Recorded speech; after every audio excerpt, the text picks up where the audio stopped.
uzrastu, pa tu negde do 3. razreda.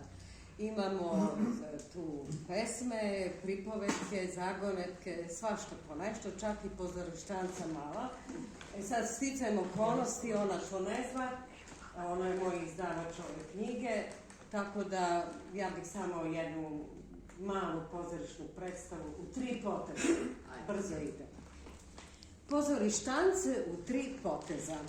Lica: Joca, Zmaj i princeza.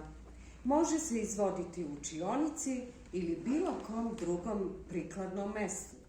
Joca u ruci drži lenjir ili drveni mač. Ogrtač može biti veliki peškir ili šta god slično. Zmaj je dečak koji na glavi ima neku kapu sa ušima, a umesto repa zakačen neki dugi šal.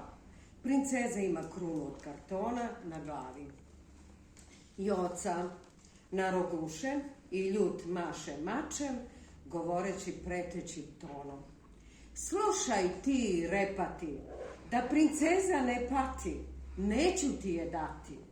Kad te zveknem, kad te tresnem, nema krivde, ima pravde, letećeš odavde. Zmaj uzvraćaj isto ljutitim tonom.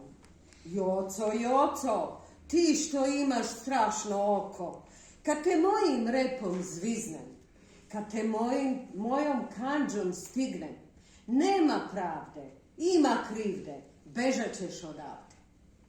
Princeza prevrće očima i očigledno ne voli nikakvo nasilje. Strašni Zmaju, strašni Joco, kad vas vidim, ja se stidim. Ruka ruci, jest tako mi carstva, nema tuče, ima pravde i pravog drugarstva. Bravo. Bravo.